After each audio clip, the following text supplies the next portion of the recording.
Hello, this is Jared Thomas. This is a video for PokerSwap.com. In this video, I'll be playing two tables of 5 cents, 10 cents, no limit hold'em on full tilt poker. This video is it's one of my series of videos for beginners looking at the basic concepts involved in 6-handed cash games. In this video, we will be looking at bet sizing. Bet sizing is a very interesting topic. It's very important. And it's the type of thing that a lot of players, even quite tight winners, don't do particularly well. There's a number of different sections or a number of different subtopics I want to cover. I'm going to be looking at pre-flop bet sizing. Hopefully we will certainly get a lot of examples of that. We're going to look at some of the other biggest, most important bets. So we're going to look at continuation bets, because that's probably the most interesting bet that you make commonly. You make it quite a lot. We're going to look at betting on the turn and river. We're going to look at 3-bet sizing, 4-bet sizing, any other particular bet sizes that come up. I'm also going to look at opponents' bet sizing. So here we're king 4 suited. I'm in bad position, but it's nice enough hand, so I'm going to call. I flop top pair, but it's quite vulnerable, so I'm going to bet out for 2/3 of the pot. It's definitely a type of pot. I probably have the best hand now, but I just want to take it down. Now here with the ace 10, sometimes I'd call that, sometimes 3-bet, sometimes fold, all depending on different things. I don't know anything about that player, so I'm not going to call him. And it's a good spot to make a 3-bet. You can see I'm just making it a small bit less than pot, basically the pot size. But this, I felt like I could scale it down a little bit, and it still gives him a good. He's faced now with a decision. With your 3-bet sizes, you want to do it roughly pot size, maybe a little bit less. Here I need to take this opportunity to use the king and hopefully get him to fold.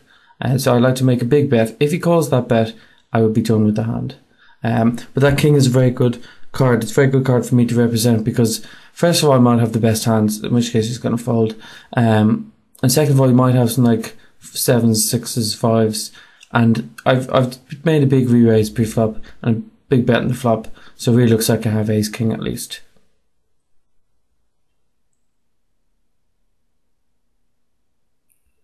Now,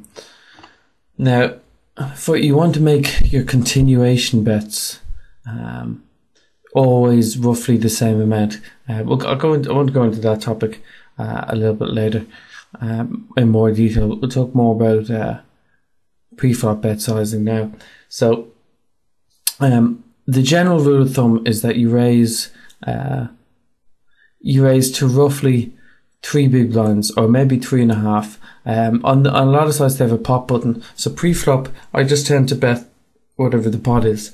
So that means it automatically takes into account any limpers, because you want to make sure you take into account limpers. For example, say if you're under the gun and you make it 3 big blinds to go, that's fine. I'd usually make it 3.5, but 3 is fine, because there isn't that much money in the pot, and you're giving everybody a reasonable price where you're not charging them too much and you're not charging them too little. But say if there's a couple of limpers and you're on the button, if you make that 3 big blinds, you're in fact just raising 2 blinds into a pot that has quite a lot of blinds in it. If there's 3 limpers, there's 4.5, there's 5.5 in there when you count in your call, and you're only raising 2. So what will happen there is everybody will call, and you're not really using your button to the greatest advantage there. All you do is inflating the pot, but you're not giving anyone a chance to fold. You usually don't want that, no matter what holding you have. So there's a kind of roundabout way of saying every time you bet, your bet should always be a percentage of the pot. It should always be connected relative to how big the pot is. So pre-flop, the more limpers are, the bigger the pot gets, the more you should raise. You don't have to go overboard, but just make sure you take into account those things.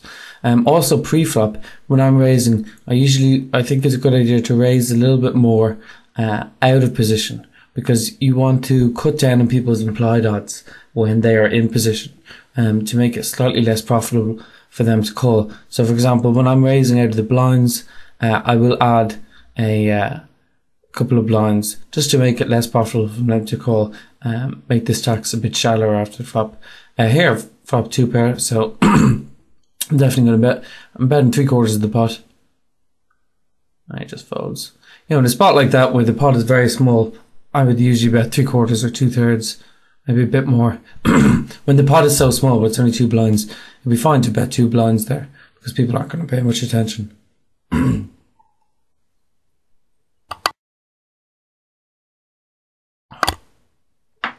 So it's a pretty easy fold there, 7-8 offsuit.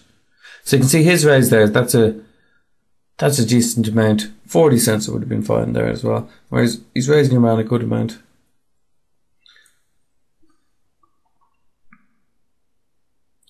Let's see what type of continuation bet he makes. 70, so that would be a perfectly sized continuation bet in my opinion. I'll talk about why in a couple of minutes. And see how he bets on the turn. Okay, so we've got a unusual lead here.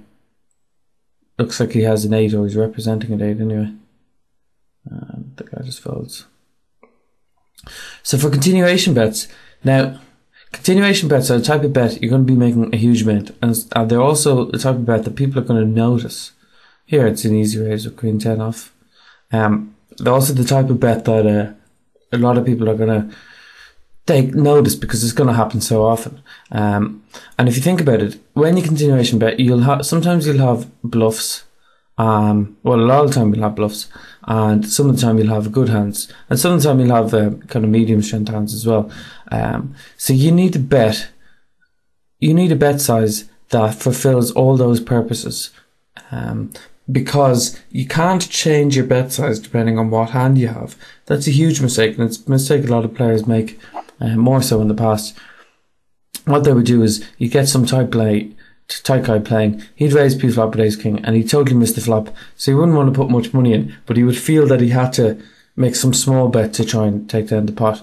Now that is a disaster, because he's giving away the information that he doesn't have anything. He's just making it very easy for anyone to steal the pot, even if they don't have anything.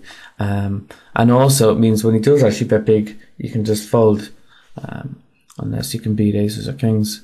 So that's a huge mistake. You have to make sure that the bet sizes stay the same, whether you have something or not. So that means your bet size has to be a type of size that works well for both scenarios. So for example, or to explain further, when you're bluffing, you really want to bet as little as possible as you can to get him to bluff, because the less money you can bet to get them to fold, the more profitable it is. But when you actually have a hand, you don't usually want to bet that little, because you want to start getting money in the pot. Usually when you have a hand, it's going to be better than your opponent's hand. You want to put in as much money as possible. So there's a kind of there's an ideal spot that suits both, and that is roughly 3/4, 2/3 of the pot. Here with 10s, I'm going to raise. I'm just checking out this hand there. Here with 10s, I'm certainly going to raise. As I said, it makes it slightly bigger than pot size because I'm out of position to so many players. Okay, so here it looks like we've got an interesting hand developing. Now with 2 players there, I don't think they're going to bluff me, especially when one person's so short. So I'm just going to check. I think that if they had a king, they'd bet it there. I really don't think I'm going to get bluffed here, so I'm just going to bet to protect my hand. Same thing again on the left with 10s again. Okay, so yeah, so going back to the continuation betting, you want to, so I'm just looking at that 10's hand, you know, the turn brings a lot of draws and so on, so I don't want to give any free cards, especially if someone has a 6 or 7 in the hand. They're probably not going to call a bet, but they'll definitely put money in if they hit that straight. So there's a reason why, but that's because, you know, if you're betting 2/3 of the pot for a continuation bet, you make giving yourself a good price, if you're bluffing. You don't need it to be successful all the time to make it profitable. And similarly, when you actually have a real hand, 2/3 of the pot is fine. Now I would change the amount that I bet based on the texture of the board to a certain extent. So for example, on a board where it's very likely no one has anything. So say for example the board was a 5-5 queen, 5-5-2 or something like that. You don't need to bet as much whether you're bluffing or if you have a real hand, because the chances of someone having a real hand is very slim. Whereas when the board's like 7-8-9 or 10-Jack-8, something like that, maybe with 2 hearts, that is a very action board. It's the type of hand that type of board that a lot of hands hit. So I'd kind of bet bigger. So you're betting bigger to protect your hand, as it needs protection, but also you're betting bigger to protect your bluffs, if that makes sense. And it's fine to adjust your bet sizing according to the texture of the board, because you're not giving away any information there, because your opponent can see the board as well, so that's fine. For example, on the right, that would be quite a wet and dangerous board, in that if you've got aces or kings there, you'll be fairly confident you probably have the best hand now, but there are a lot of cards that make possible straights or flushes. In fact, about half the deck, maybe a bit less, is going to make that board quite dangerous. So, just to recap for the continuation bets, you want to find a level that suits yourself, or find an amount and stick to it. Stick to it quite uniformly. Make sure you don't vary your bet size according to your hand. That's a huge mistake. And you don't want to be betting too much. A lot of players always pot it. I think that's a mistake, because they're not giving themselves a good price for when they're bluffing. And also, even when they have a real hand, if you're constantly potting it, the pots tend to spiral out of control very quickly. Okay, so here it's a pretty easy fold, ace-5.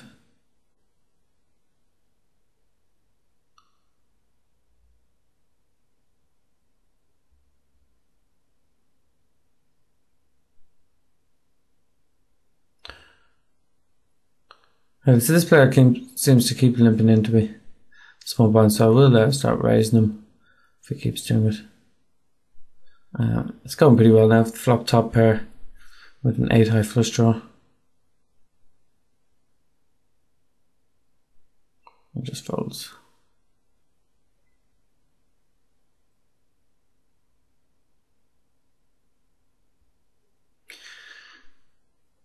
So some of the other topics I want to talk about whilst nothing's going on is 3-bet sizing and 4-bet sizing. We've had one 3-bet earlier with the ace-10.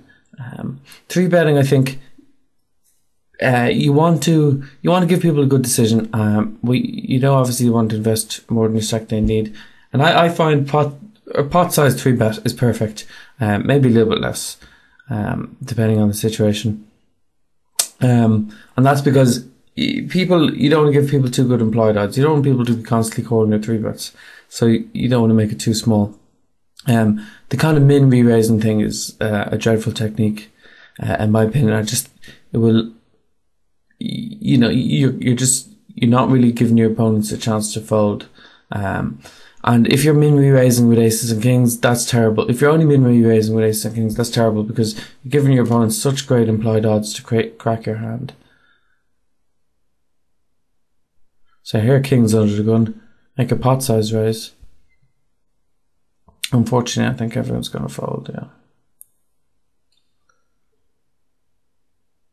I think that's pretty much a function of maybe I've been playing a bit too tight at that table, so I'm raising under the gun, it looks pretty tight.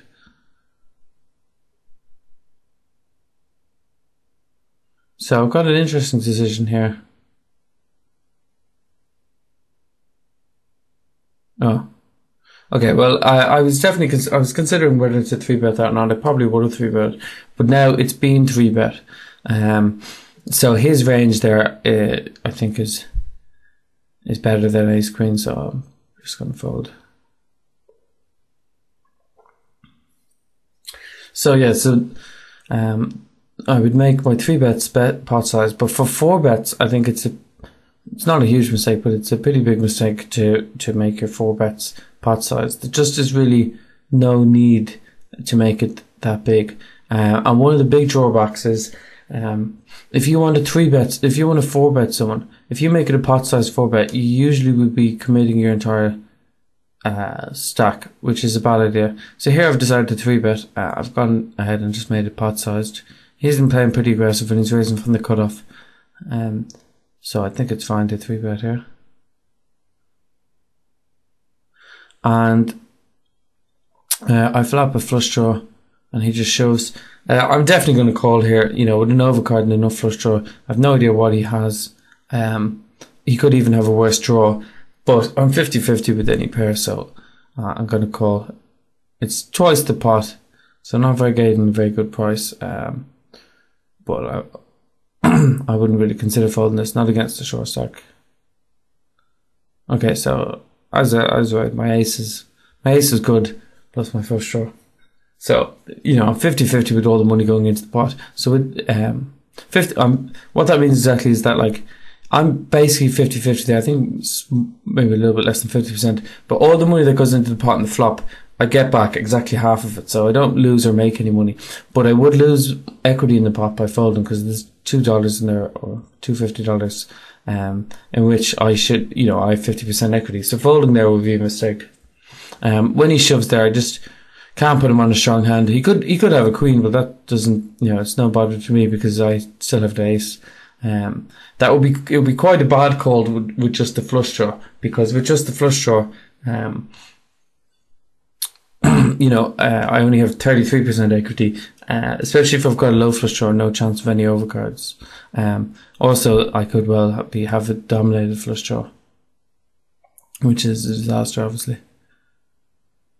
Yeah, so with your 4-bets, you don't want to make them too big, because in the normal course of events, if you make a pot size 4-bet, you usually have put in close to half your stack, maybe more. So once you put half your stack in, you should really call the rest of your stack off with anything. And that's not the type of thing you really want to be doing too much. So it's a good idea to be able to 4-bet bluff without committing your whole stack. So there's, again, look, just like continuation betting, there's a nicely balanced point where you're not betting too small, but you're not betting too big. You don't have to worry about implied odds too much, because once you have 4-bet, you're putting in so much of your stack. You know, it's a mistake to call in terms of implied odds, because the bet is just so big. Yeah, just considering a 3-bet, I would decided it was better just to leave him. He might be a little bit tilted off the last hand.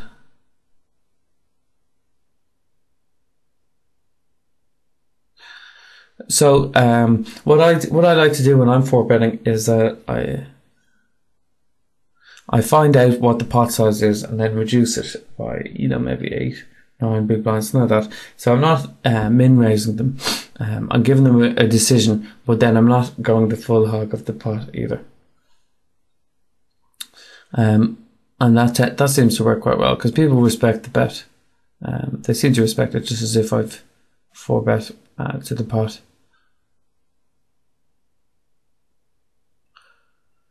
So now we'll come to the last topic. I wanted to cover opponents' bet sizing. It's a very interesting. It's a very interesting area.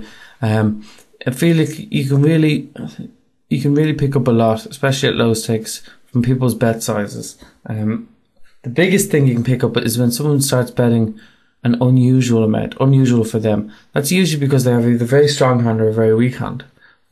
Something's up. And all you need to really do to be good at this type of thing is to just watch your opponents and see what they do regularly. And also, as soon as you see a hand go to showdown, check it, see what's happened, and because that's where you get most of your information from.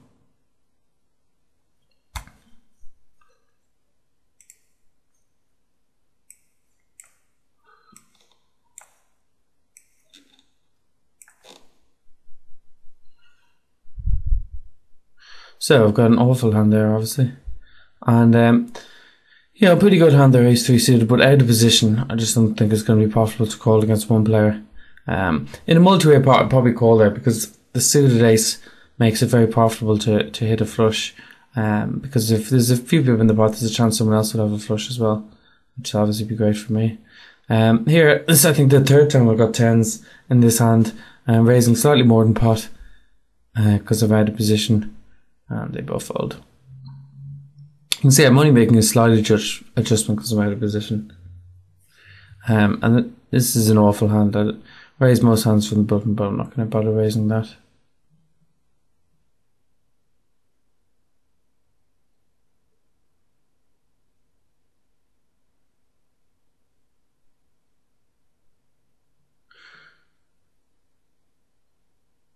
So with this king queen, I'll probably raise. I would raise there almost no matter what happened, unless Aldezoid raises, in which case I would consider what to do. Okay, so that's a good board for me to continuation bet. If he doesn't have an ace, he can't call me. That 20 cents bet out, just like I was saying, I kind of think that that's either quite strong or quite weak. He just instantly calls. At this stage, I've tried to bluff him. He doesn't have enough money left, I don't think, for me to get him off anything here. A lot of eights have also turned into straight draws now, like 7-8, even not 9-8. He could have 5-8. I'm just going to check.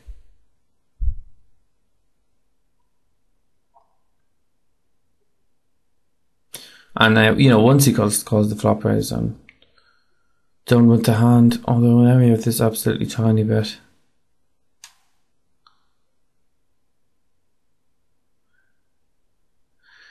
Yeah, it's a bit annoying. My default play when faced with those tiny bets is to call, because I've been very surprised quite a lot of times where people have really, really stupid and strange holdings. And in that case, I don't know, just the way the hand played it, I didn't think there was any chance he's bluffing me, and he wasn't quite min betting. And usually when I call that, I have ace high, whereas in that case I've got king high on an ace high board with 4 to a straight. So I just didn't think I could call that properly, although it was quite close. So I had two instances of very strange betting on his part there. He bet very small out on the flop, called a raise, and then donked the river again for the same amount. So it'd be interesting to watch him. He seems to be doing the same here, where he's betting very small on 10 cents. The guy instantly folds. So in this case, it probably doesn't mean a whole lot when he's betting that 10 cents out for him, because he seems to do quite a lot. So it's not unusual for him.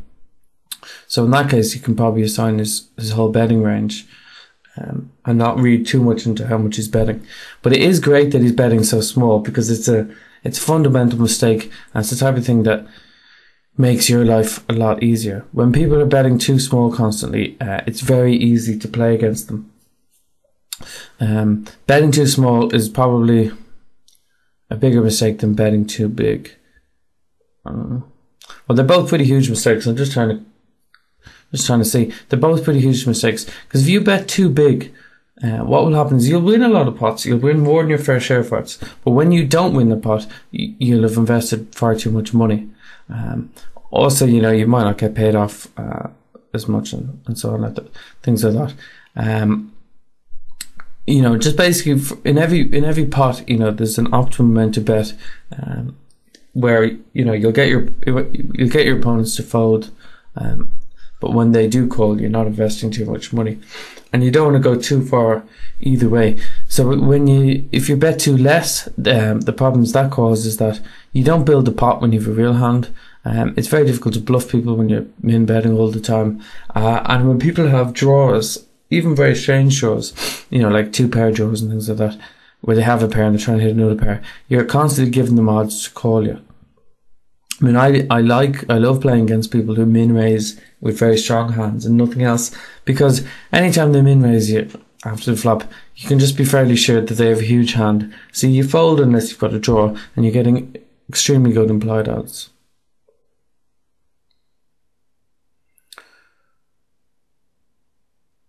So here at 10 queen, I'm definitely going to raise from the cutoff.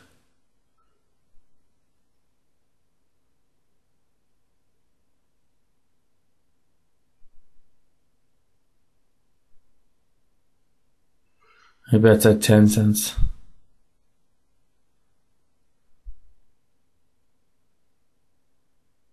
Okay, I'm not going to try and bluff this guy.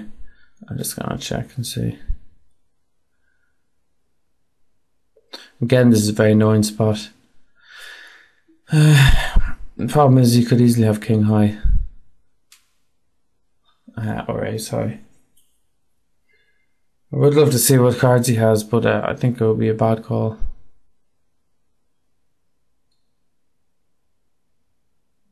So I'm just going to fold. Oh, that she folded me. I think maybe slightly better than the line I took was just better than the turn, because I think, well, I don't, the way he's playing, I don't think I'd expect him to fold ace high. So yeah, maybe checking was just fine. The flop call is fine. You know, he's giving me a good price to try and hit something. I can definitely represent an ace or a king.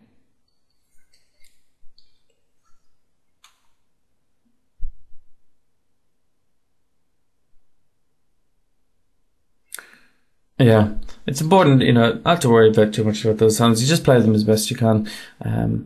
You know, one of the things that you sometimes forget when you play poker is that everybody gets the same cards in the long run. You know, you get as many stupid hands as your opponents do. So it's just all about how you play them. You know, you're going to end up on the river with queen high just as often as they are. Well, slightly different depending on how you play. So we've got a pretty decent hand. It suited ace 10. And unfortunately, they all fold. And a not so great hand here, queen 4 suited.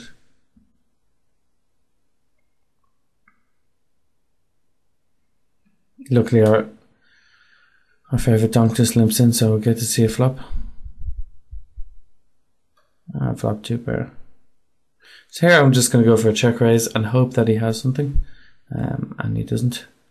So here I'm going to kind of ignore the size of the pop just because it's so small. I don't think he's going to pay any attention to it. I don't think he's going to react any differently to a 25% spent than a 20% spent bet. And against him, I don't need to balance my range or anything like that. You know, in very small pots, it's fine just about the size of the pot, especially low stakes. The players won't pay any attention, so it doesn't matter.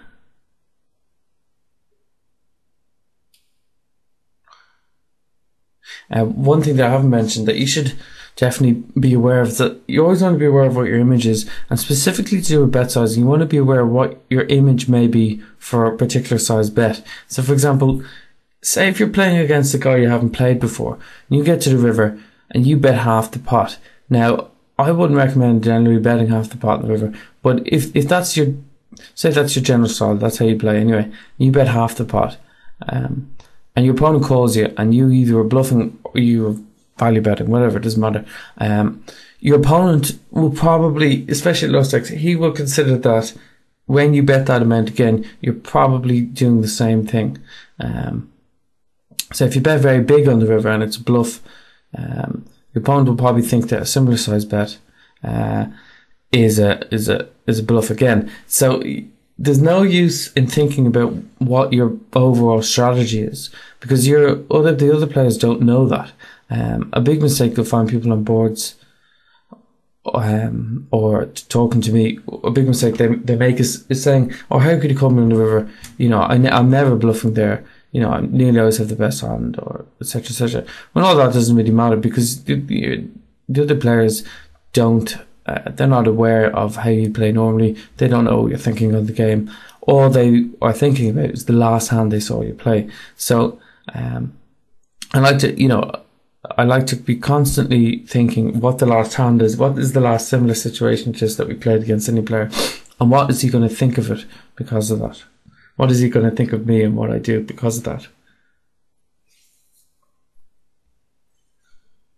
And then when you want to take a step further, you need to change what you do the next time if you want to induce a different reaction.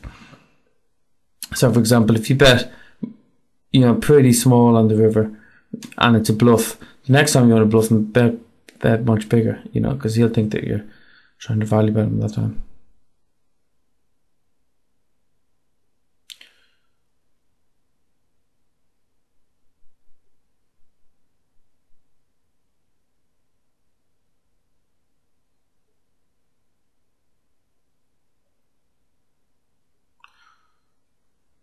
So I've got ace jack here, is a pretty good hand.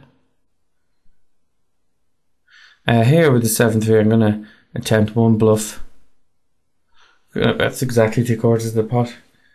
Hopefully he won't go. Yeah, I'm betting there because I think there's a lot of hands he could have that are better in mine that will fold. 8-9, kings, X, all those type of hands. I think in the blinds it's important to bluff when you need to, and don't bluff when you don't need to. So for example, say he limped it, or say he just limps in, and I've got king high there. I probably wouldn't bluff because I don't think he's going to fold a pair, and I've got king high, so there's no real value to betting there because you're going to win the hand anyway with king high probably. Here, because it's got 3-handed, I've just raised it 9 jack, and I've been 3-bet. It's I like his 3-bet size. It's just about the pot size. Could definitely 4-bet there. One of the reasons I think he made 3-bet is because it's just gone 3-handed, but I'll just let him have it.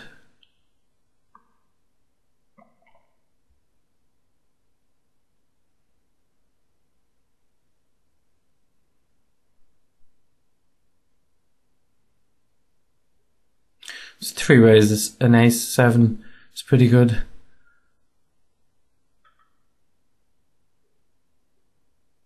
Here it's been min raised, so with full stacks I'm definitely going to call in position.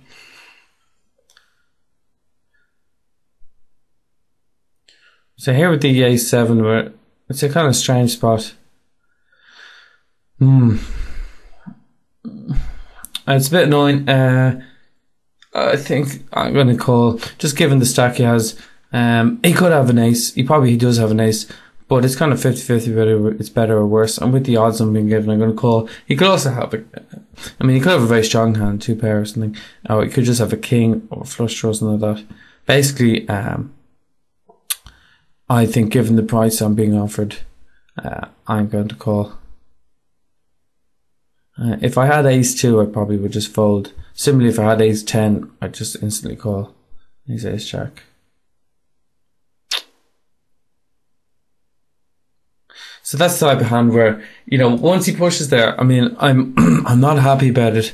But getting 2-1, I only need to win 33% of the time, and I think my equity is at least that big, so I'm going to call. Here I immediately get queen, so hopefully I can get him to put some money in with a worse hand.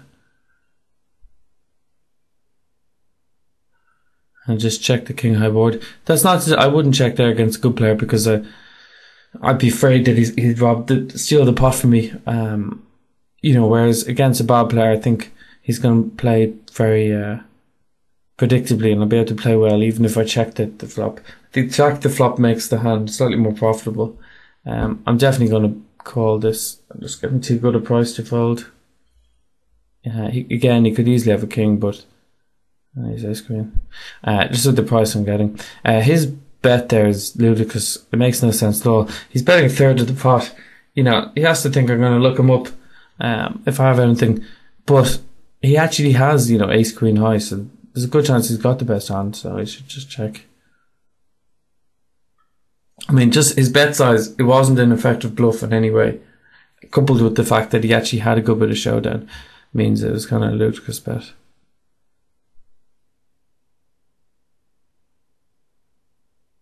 See again with bottom pair I'm betting out.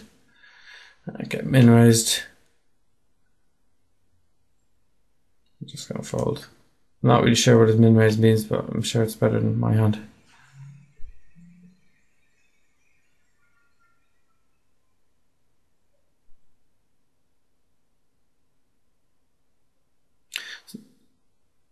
So again, with the player posting, I'm definitely going to raise. Anytime someone posts, it means they're putting in a blind without looking at their hand. So you definitely want to take advantage of that. And they fold. Here on the right, I've got a very nice hand, suited jack queen. One type of hand I pretty much raise from anywhere at any table.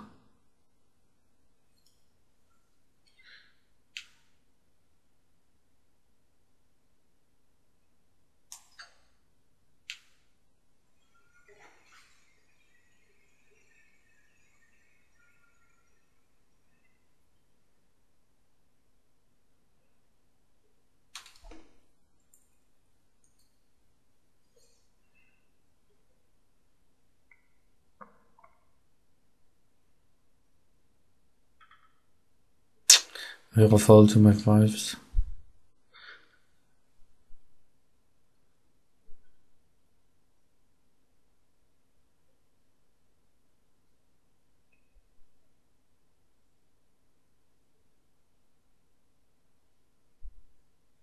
So I'm kind of raise here. So today's check.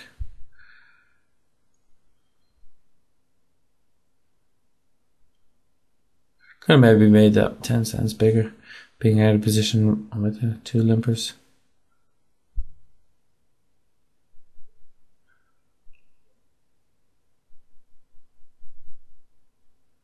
So here, just with his stack, I decided just to check. One of the reasons I'm checking is because I have a good amount of showdown value. But I'm not sure if he'll fold a better hand. I don't know if a guy with $3 or $4 is going to fold a pair to me there. So I just check. The problem is obviously there's a good chance I'm letting him steal the pot on the turn. But I just thought a check was slightly better there. I'd often bet. If he had a full stack, I'd nearly always bet, because the bigger the stack, the harder it is for him to see a showdown. So he's not going to call me on the flop there with a lot of very weak hands. Whereas, you know, if he just has $3, he probably doesn't care a whole lot.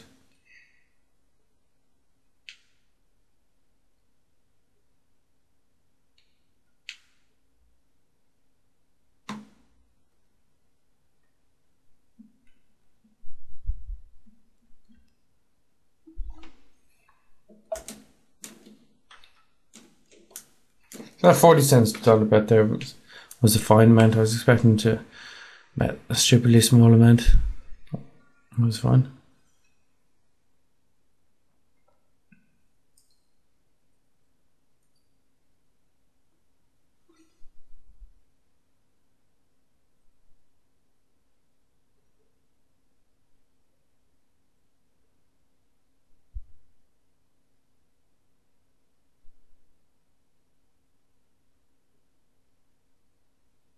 I managed to get 4-6 offsuit there on both tables. So, you know, one of the things you really want to be careful about, and also when other players are doing it, you can watch and see. You can notice subtle differences in their bet sizes. Not even sometimes subtle, during a hand. So you can often see how happy they are with their hand as the hand progresses. So they bet small, bet small, bet small, bet big. So it's often someone who's trying to bluff you, because he doesn't like his hand, and then bets big, hoping that you fold. I'm definitely going to call 10 cents here. Or you get, like, you know, bet small, bet big, and that's usually someone like on the flop he didn't have much of a hand. He somehow got lucky on the turn and just really wants to get paid off on the river. Or not that he really wants to get paid off, but wants to get paid off for the maximum that he can. Here when I call the 10 cents, you know, I'm really looking to hit a big hand or flush draw or straight draw or something like that. I'm not really looking to hit top pair. I'm just going to fold. With the 3 hearts there, my equity isn't very good against anything. So I'm just going to fold. You know, if the 3 hearts weren't there, I would certainly call a bet. But it's just the type of pot on board I just don't want to get involved in with a pretty weak queen. You know, I would definitely call a bet with king queen or ace queen, even queen jack with no heart. Unfortunately, I don't get to see a showdown. See here, I haven't 3-bet in a while in the right, so I've just decided to there.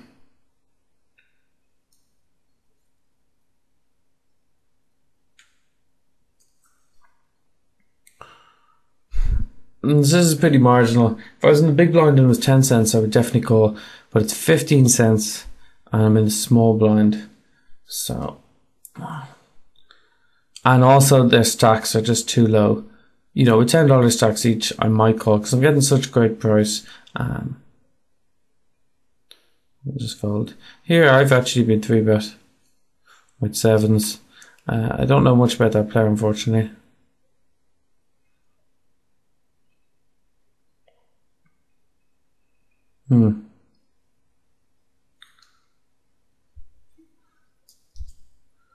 I decided just to call. I'm getting quite a good price.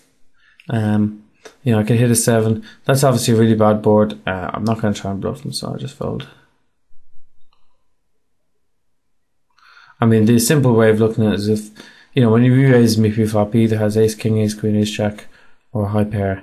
Once the ace, queen comes up, every one of those hands beats me. Even a lot of his hands like king, queen, queen, jack beats me. So I'm just going to fold.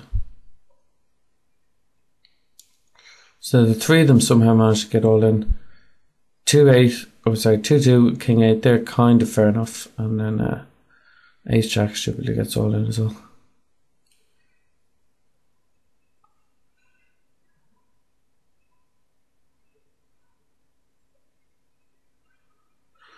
So here with the jack 9, I just don't want to raise there. The players are too short, especially the guy at 45 cents. They're just too good a chance he's going to go all in. Here with the 10s, this is an interesting dynamic now because he 3-bet me quite. He 3-bet me quite just a few hands ago, so I think it's much more aggressive dynamic. So I'm just going to go with the hand. So it's just a flip, which he wins. Yeah, just the fact that he 3-bet me recently means I think his range is much wider when he 4-bets. So I'm just gonna go all in. It's I don't mind if he turns over king, ace, king. I'm happy to raise or flip. I would probably fold lower pairs, but I'm not going to fold 10 jacks, queens, kings, just given that the hands happened so recently. He might think I'm annoyed or something like that, or he might just be an aggressive player. Either way, given that hand that just happened, I'm just going to go with it.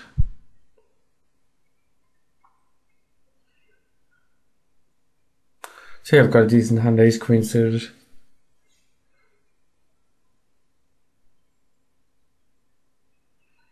Definitely going to raise. And a pretty bad hand there.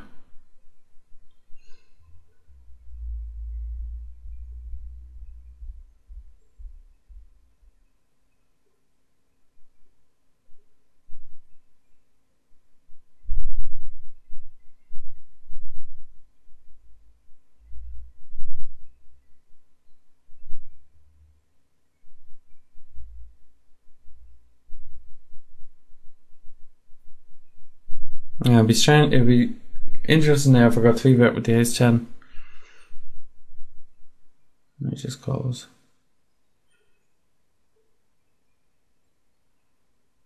So that's a pretty good board. I have the flush draw as well, and I have a good shot as well. As obviously top pair. I think there's a really good chance he's calling me with a worse ace or something like a high spade. So I'm going to bet again. If he was to call that turn bet, I'm not sure if I'd bet the river again. And then somehow quads gets all in versus 10s.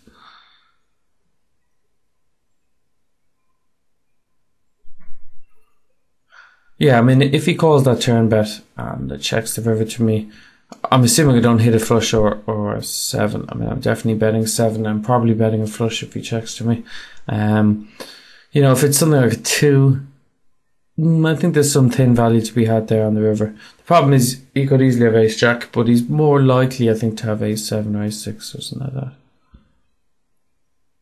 Again, there, suited ace, out of position. I'm not going to call against a single raise.